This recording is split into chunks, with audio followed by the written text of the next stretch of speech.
word, a simple act. And so, of course, we complicate it. Immorality, sin, carnal desire, all negative words we attribute to a fundamental part of human nature. We pass laws to criminalize what is a very natural act under the guise of rule of law. But that begs the question, who is the guilty party? The one selling or the one buying? Today I'll be talking with Lucine Pemberton-Vaughn, Nurse Mary Caines, and Dr. Ron Carty, all of whom have varying expertise on the so-called economy of sex. Why is sex commodified? Why are the laws so punitive towards sex workers versus those who solicit? What does the legal future hold for sex workers? It's about time we had a real conversation.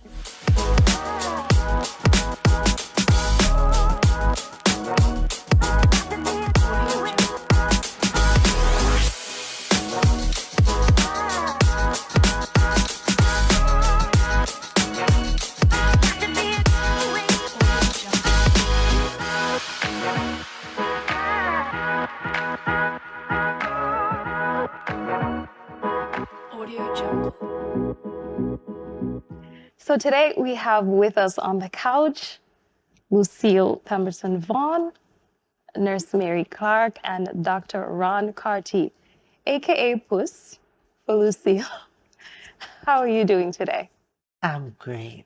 Today we're going to be touching on a topic that I am going to jump straight into, the economy of sex. I love that term, jump. Jump me. We're going to get right into this very non-binary, non-gender bias topic, because there are so many misconceptions. This is something that's been debated for centuries. So what I want to know from each of you individually is, what has been your experience with this? And sitting here today, what are your personal experiences, and what pretty much gives you the authority to speak on this subject? Because I would love to know more about this. So how's that? All right. So we are speaking about sex and the economy. So in terms we're referring to sex works, exotic dancers, and they can be either male or female. There is no gender assigned to anyone in terms of the sex work, right? So for me, it's just like any other job. It's a way of providing for your family, right? It's a way of being able to provide for yourself, to enrich yourself. From the girls that I've seen, they love the profession. They love what they do. The dancers, they put everything that they have into doing the dance. It's an entertainment for them. So they entertain their customers, right? And we see it as something negative because we are still not comfortable talking about sex. And that's the biggest drawback for that industry itself, the sex part of it. So once we get comfortable with it, we won't have a problem with persons who actually go into that entertainment. I call it entertainment because for them, it's entertaining the way they move. I can't dance on the pole. I would love to learn, right? But the way they do that, many persons who actually criticize their work, many of them won't even be brave enough to even attempt it. But as you say, we're here to talk about it. I like that because you said that some of the ladies see it as entertainment. For me, in my experience, most of them just see it as work. And sometimes people actually feel that they really set out to do it and it was by choice. But some of these ladies really feel that they have no other skills. Some of them really feel like this is their only way to make the dollar to send their children to school and provide for themselves. And you said that some of them really love it. But guess what? Some of them have feelings of ambivalence. And sometimes they wish that they could not have been there. There was some who would have had experiences from childhood that would have propelled them on that path. And that is why I have learned not to judge, walk a mile in my shoes. And yes, there are those who, in that profession, knock us down. You have your skills, you're an educator, you speak well, you are a seamstress, you are paid for your skill. But guess what? I'm good in the bed. Some people are good in the kitchen, so they become chefs. Some people are good with decorations, and they have their work. This is my skill, and I love it. And it's a choice, like Mary was Yes. saying. And they would say, you give away yours free. Huh? That's a skill that you can make some money. So I have learned to listen, to accept them, to be non-judgmental and understanding. And my whole role in this whole scenario is to ensure that their rights are maintained and they have a right to choose what work they want to get into, and they have a right to access health care. And here's where I come in. So I guess that we will talk about that. Yes, we will be later. touching on that. And what's your take, Ron? Interesting when I listen to the ladies. As the owner of an actual club and responsible to hire ladies in this field, it is a profession and it's a very skilled one. What happens, we tend to judge them because we feel like it's an inferior job. It is not inferior. It is actually higher than the job that we do 9 to 5. Most of these ladies are actually educated. Most of them actually have a skill other than dancing. Yes, they might have came into the profession because they want to accomplish something. Some of them might want to accomplish buying a piece of land. Some of them, their family might be going through financial problems, so they want to help with that. Some of them might actually want cars, houses, and they do accomplish this, doing this job. What these ladies gained within financially, a lot of us cannot gain within a day, nor a week. What they have to go through, some of us cannot endure. The skills that they actually have to portray, the control that they have to actually portray as well. And because they are also sociologists and also psychologists as well, if you look at it in the vast way, because they have to deal with so many different types of people. Personality types. Right. So they have to be able to control themselves. Some of them do not like it because when you look at the different type of people you meet every day, it is very hard. But they learn to deal with these people. It is not something to be ashamed of. I always tell my girls, nothing to be ashamed of, because what you're doing is art form. But I'm telling you straight up, I am not ashamed of this business. I love this business, and that is why I owned one of this business. Well, what I'm actually hearing here, and it seems like this is a message across the board, that this isn't just black and white, that there is a gray area, and that all of these words that we sometimes hear being associated with sex workers and dancers, especially, things like illegal, immoral, sin, all of these different words, degrading. What I'm hearing across the board here is discipline, choice, acquired skills outside of that, intellect. So it means that with a sound mind, maybe not all of these girls, because we do have to face reality. Some women do end up in these jobs because of childhood traumas, whether they were put out of their homes at a certain age and things like that. They ended up on the street, drugs, alcohol, different things like that. But then for others, it is simply a choice. The same way you've chosen to be a healthcare professional, the same way you've chosen to be a club owner, the same way I'm sitting here. It is their choice. And so I think that the stigma around that definitely needs to change. Now, On the flip side of that, to play devil's advocate, there are those who feel like this is something, and I'm going to go all the way back, where religion is concerned, for example, and morality and modesty and decency where society is concerned. This is wrong. So what do you say to people whose opinions are, well, if it's bad, if it's wrong, then what's the problem with us stigmatizing it? I'm going to be straight. I grew up in the church. So when the Bible spoke about whoremongers and what's not, I respect that. But we're in a modern world today. And yes, there's so many other things that everything is sin. I'll be straight with you. If you're going to go biblical, yes, certain things that is done is sin in this profession. But the majority of time, like for example, especially in stkitts, most of these girls will tell you, all they do is dance. I'm being straight with you. All they do is dance. So it means that within this industry, for example, in other countries, they have to do more than just dance. But here, my girls will tell you, I make my money just by dancing. So it means that we appreciate the art form in stkitts more than anything else. But let me run out of stkitts, or even there are certain things here stkitts that is done.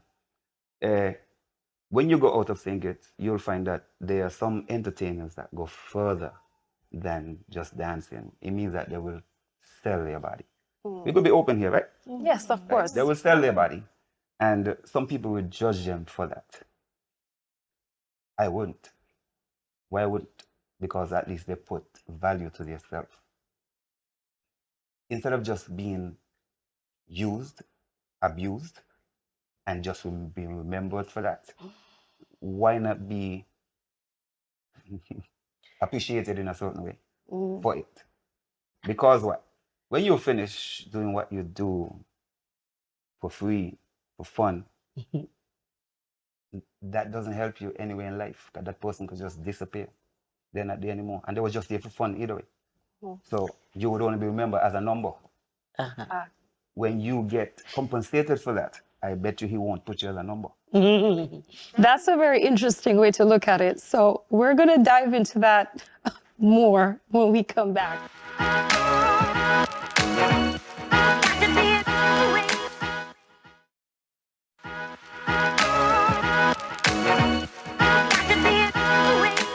Well, I like the fact that you said that you were brought up in the church. But so was I. But you know what I find interesting?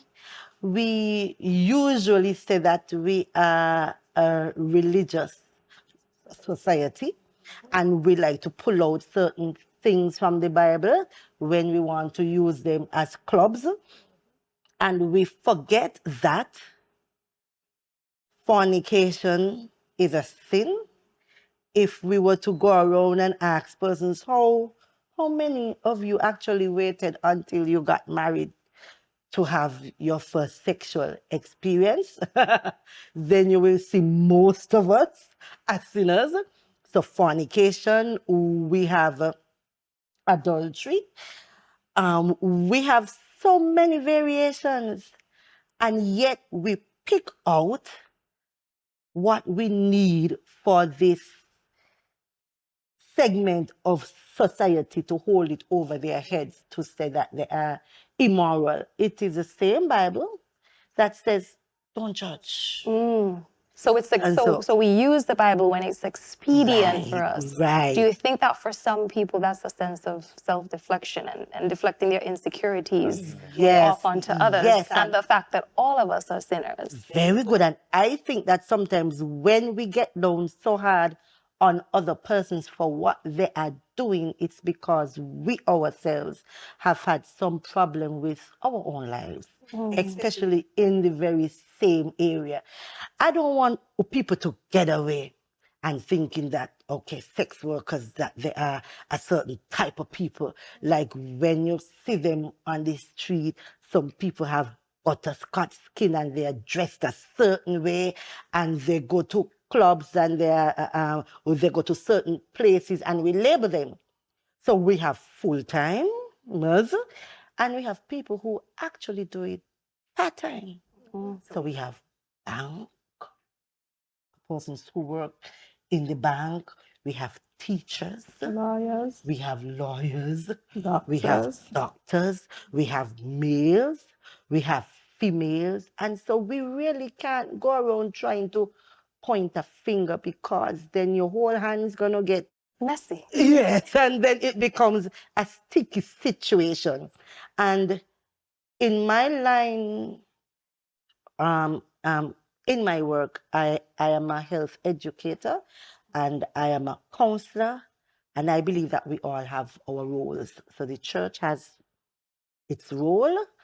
You have your role, the media. My role is to look out for their health needs, and they have that right. So I ensure that no discrimination happens within my job. I see them as people that have the same rights as me, and I treat them with respect, because the Bible says, do unto others as you would have them to do unto you. And I try and see them how God sees them. They still have worth and value. So everything I do with them and for them must portray that. That's For very commendable. when it boils down to it, in God's eyes, we are the same. She's my sister, he's my brother. Yes. I don't have to accept what you do for me to accept you as an individual Yes. with worth. I always tell people, as women especially, we can be 100% for women and still not be okay with absolutely everything that other women do. But we will still stand up with them. We will still have their backs. But it doesn't divorce us from holding them accountable when they are, in fact, in a position where they might be doing something wrong. Not in this case, but in general.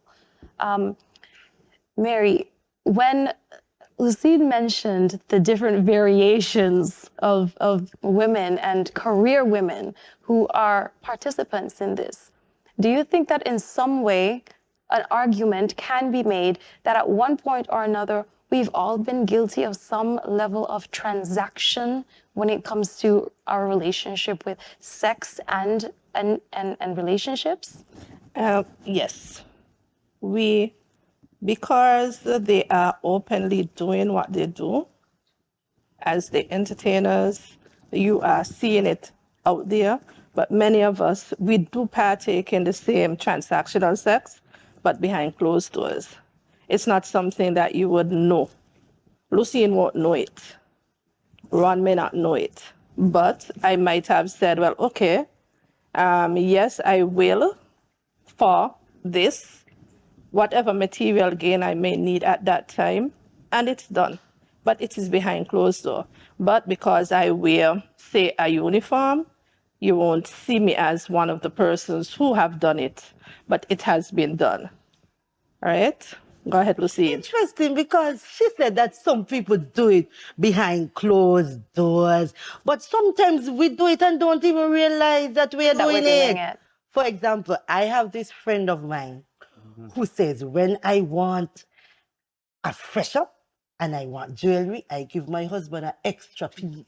And I know that gonna lose up your hand. It's something for something. Something for something. I mean, my husband sometimes say, baby, you are mine. My receipt is on your finger. I hope you don't say nothing else. Oh, no. But do you think that He's safe. do you think that within the confines of a relationship, though, and in your case, a marriage, that just is not seen as being the same thing, because The Bible said, because they expect that your husband or your I boyfriend understand. to provide for you. And if I- men are I meant to be know. providers, then what is wrong with us taking what they are providing? But then, okay, marriage should be for love. But some people get married for gain. And so it all goes back to your motive. Comes down to a business. Why am I doing this? The intention. When I go to bed at night with my husband, I want to show him how much I love him, how much I desire him. But there are some wives who do it grudgingly. I'm only giving you because I want you to look after my children. The sex is leveraged. Right. So, Ron, what do you it's- think about this? Let me go back a little way back. Where the economy is, we're economizing I'm not going to break it. I'm not going to go too far. sex but is let's stay concerned. No, there. Ron is saying that he wants to Let's stay take it there. from the back. That's the Is that what you're saying, Ron? We in singers, we love to call this thing. You know the word boopsin in singers? Yeah. What's the word? Boopsin. Okay, yes. Boopsin is actually the same thing Yeah. as what sex workers do. And let's not use sex workers. Let's use these little Yeah. madams and what they do. It is the same thing. And what is measured as boopsin would actually come down to that transactional Yes. procedure. Let me explain. Some of us, when we go on dates, we start dating and we hold back until that iPhone comes. When the iPhone comes, oh, we so free up and we go and we give in because you got that big gift. A guy might be so generous to take you on a trip. You have never been to bed with him, but because you're getting the trip to New York City, He paid for your you ticket. openly go in to the bed relationship because you're basically doing that transitional because it's not because of interest. It's the same thing with the sex workers. If you're not giving me money, you're not getting any. It's the same thing because an iPhone could be translated into money. Yep. A flight, a vacation is still money. It doesn't matter how you put it. Right. So in singles, you will find that a lot of us actually are participating in this industry without realizing that they're doing it. So we become judgmental of those who openly participate. There are a lot of stigmas around this subject. Now, we've touched on many of them, but what do you think we need to be doing more as a society, as healthcare professionals, as owners, to curb some of this stigma?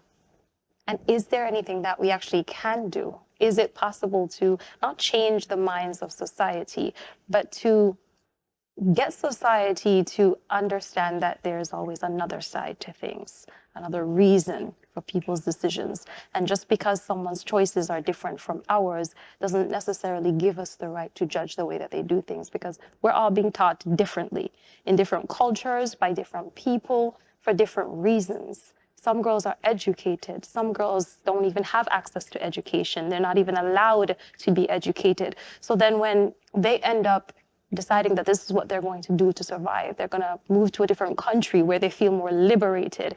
How do we get to a point as a society where this stigma doesn't completely get out of hand? And where do you see sex, the economy of sex going? What's the trajectory of this going to be in the future if we don't get these stigmas and these stereotypes under control? I want each of you to give me your points on this when we come back.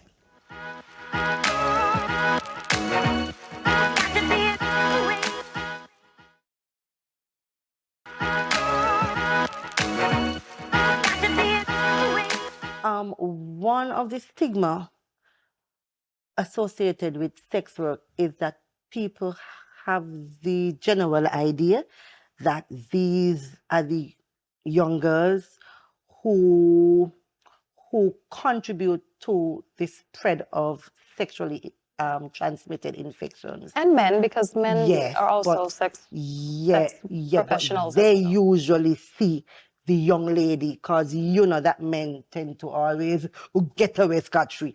It is always those worthless girls who out there spreading it. I want to shock you. I find that they are one of the most responsible set of workers, because they know what they're into. They protect themselves. They're more vigilant. And so, yes, they come to us upfront for testing, and my condoms run out fast because they know that they have to protect themselves, and in protecting themselves, they are protecting their clients. Because they don't live under the umbrella of this taboo. Right. They know what they're into, so they know what they have to do.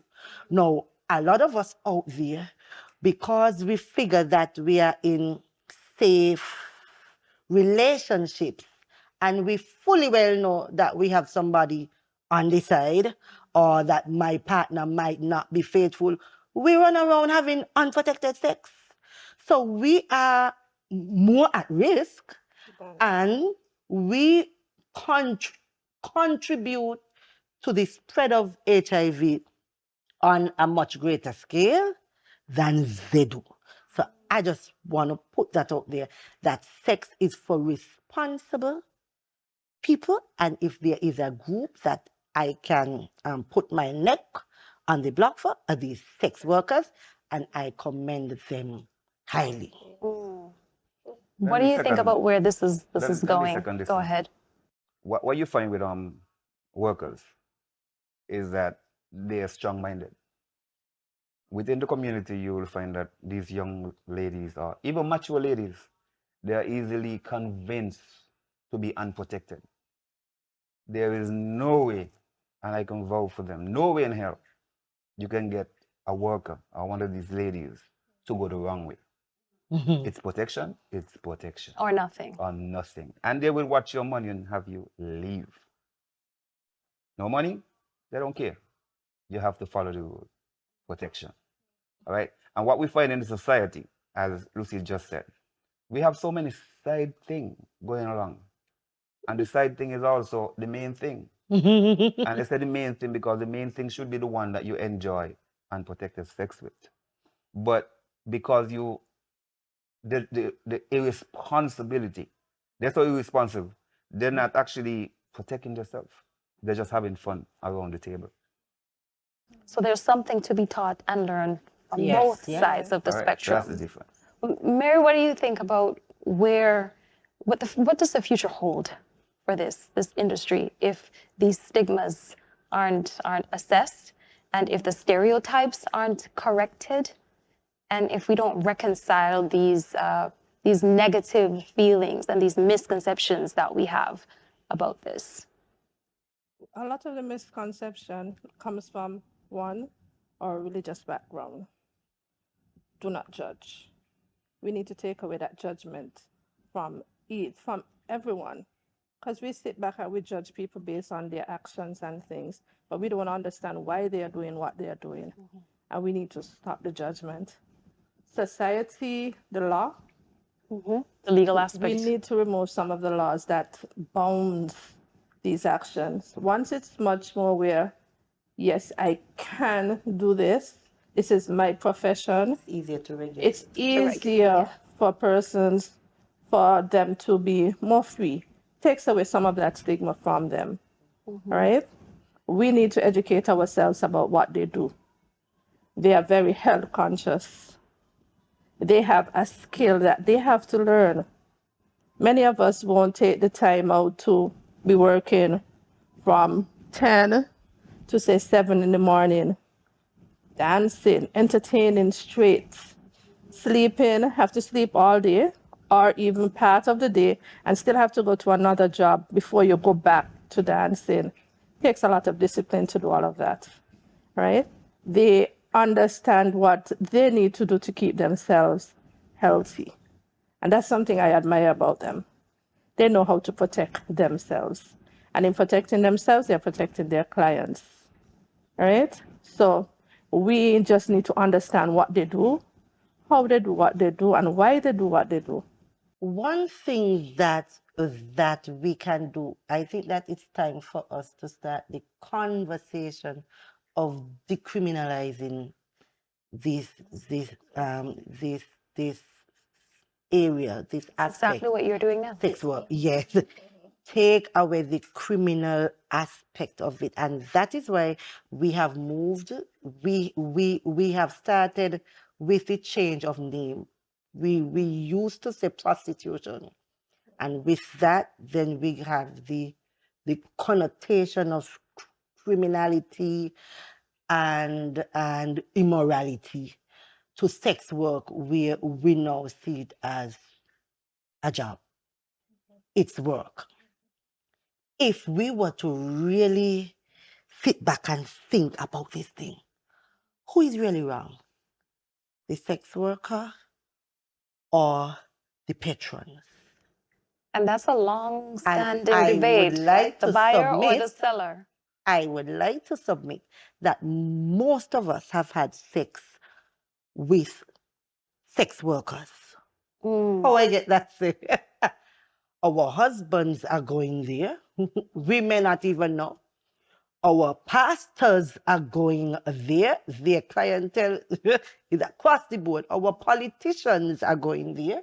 Help me, brother. Lawmakers, Our law enforcers and the lawmakers are educators, going there. everybody. Our educators. And so when we sit back, that's a good bit of our society. And inadvertently, we are a part of the trade.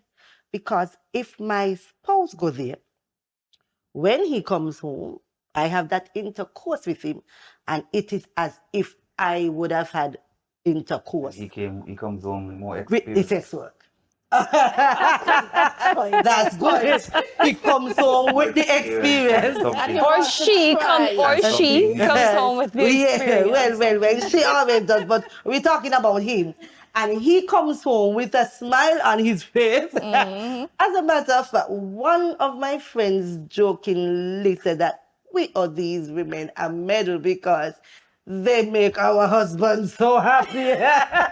Sometimes some of us can't do what they do, but I didn't go too deep into that. But it's something to think about. Well, let me say for the listening audience, be encouraged to visit the establishments, because I normally call it girl power. You have to support them. I'm serious. You have to Call it support girl them. power. Just be honest. Because We usually say pussy power. because what they do and what they put out there to entertain us is a lot more than what meets the eye, if you get my point. So I would say, Okay. remember how many people go there? Educators, we have students, we actually have doctors that go there, we have lawyers that go there. Do not be discouraged from going there. Go more. But you have to encourage these ladies as well, because without them, society cannot be completed. And I'm serious. Without them, society will not be complete. That's an interesting point. We are going to get even deeper when we come back.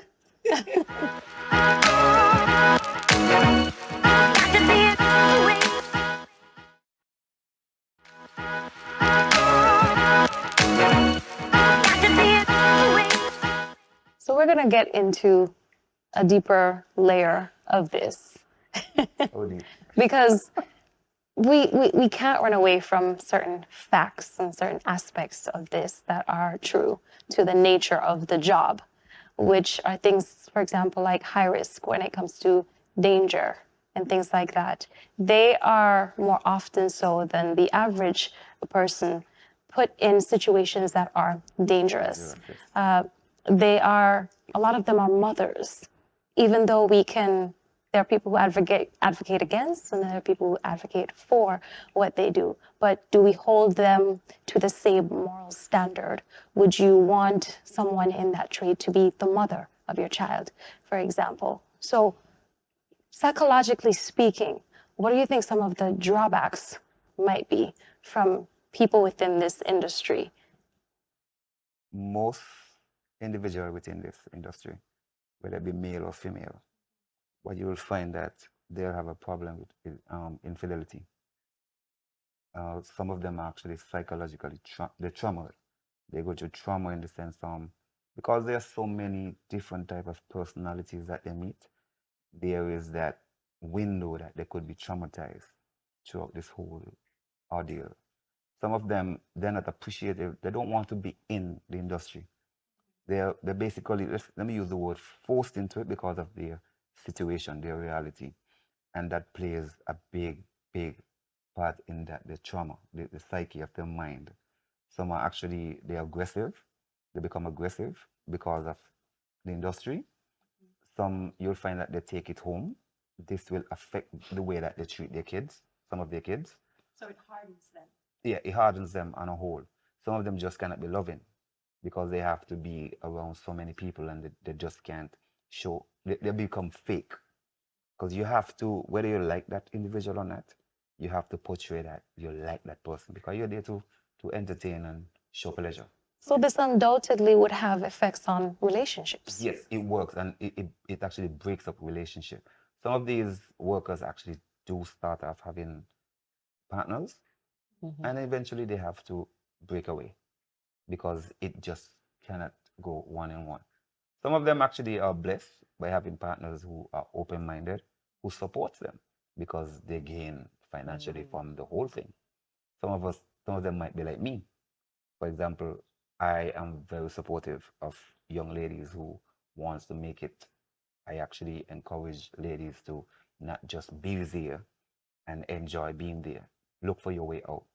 It means be educated, get educated in some other way, get in at whatever age, and get out fast before you reach whatever age. So that works, but they can be affected in so many ways. From a health perspective, Mary, what is your take on this? Okay. Health-wise, the women, men also. I remember watching the show, I think it's Tie By. There's this famous show, Tie By, where he was a sex worker. He tried to build a relationship with someone, but after, when he actually got into the relationship, she could not maintain it because of the work that he did. She left. He had to go back into it in order to keep himself. So as Ron said, it has that, you have to be able to maintain them. Their health-wise, yes, they know what they need to do. But mentally, their mental health, it can take a toll on them. As you said, they have to have this facade of who they are. The real person, it takes a lot in order for you to see that real person because they are putting on a show, they're entertaining. When they are out of that, it's a total different ball game for them. They have to be that real mother, have to deal with the real issues of motherhood. Dancing, entertaining, it's okay. I can fake it there. But then when I get out into reality, the challenge is still there for me to deal with. All right? And so the mental health, it plays a lot with them. Because it's two identities that they have to upkeep. Yeah. And some of them actually feel like I am living a lie. I cannot really come out and say, who am I? And sometimes they really don't know. Sometimes who they can't even tell their families what they do for a living. Right. I want to touch a little on the spiritual because most of us were brought up in church. We went to some sort of Sunday school or Sabbath school. And a lot of us even went to 2-3 Sunday schools. When you hear people talk, and there is this level of guilt. And I myself believe that sex is a beautiful gift. I want to disagree with you. Something you said earlier that at least they put a value on themselves. Well, I could only speak as a woman. There is no amount of money that you can pay that can come up to my worth. What you are worth. Right. I just want to throw that out there. And I want to put a question to you when you finish. when I finish. and I know that these ladies struggle sometimes with self-esteem. They struggle with guilt. And if within their hearts, those who really are just doing it for a job and don't see themselves to be that person, they struggle with, am I doing what God really would want me to do? And by judging them, we make them harder. They just build up this shell and they feel that they have to defend themselves and they get offensive and defensive. And that's why I believe in treating them with respect. And it is love wins people. Love wins people. And when we seek to understand them, then we can bring them around to maybe our belief and help them to recognize their value, their worth. And for those out there who are being so judgmental, we can help those who really want to come out by offering them work and pay them at a good level. We have people who are in high positions who take advantage of young ladies. They approach us, some politicians too, they approach us for meaningful work. And we let them know that you cannot have this job unless you sleep with me. And sometimes when we judge them, we inadvertently push them to it.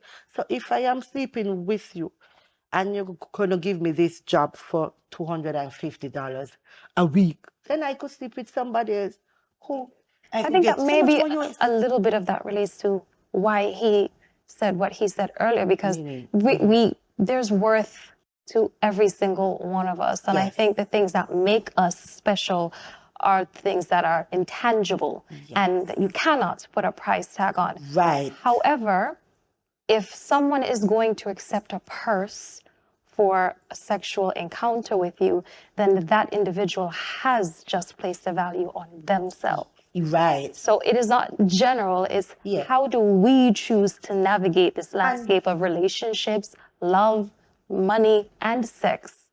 We have to realize that we were bought with a price already. That blood. Not Do you blood. still want to ask her the Question. I'll take it back. Wait, did I sum it up? Is that what it was? Okay.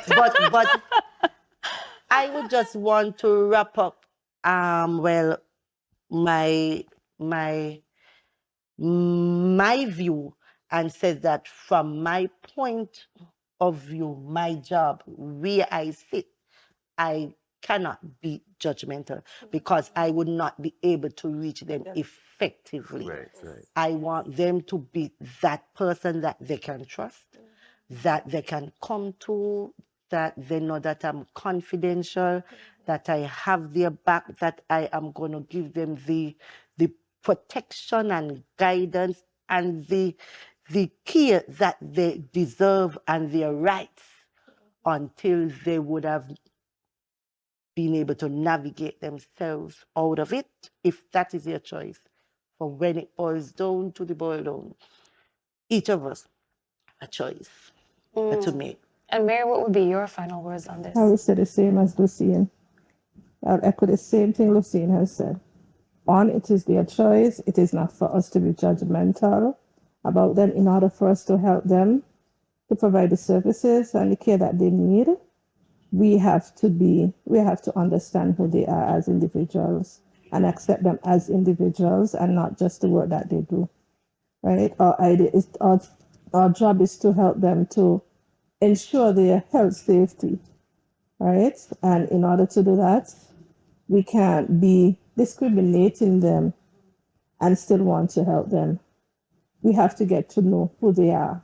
And if we cannot help them, then at least don't participate in hurting them. Right.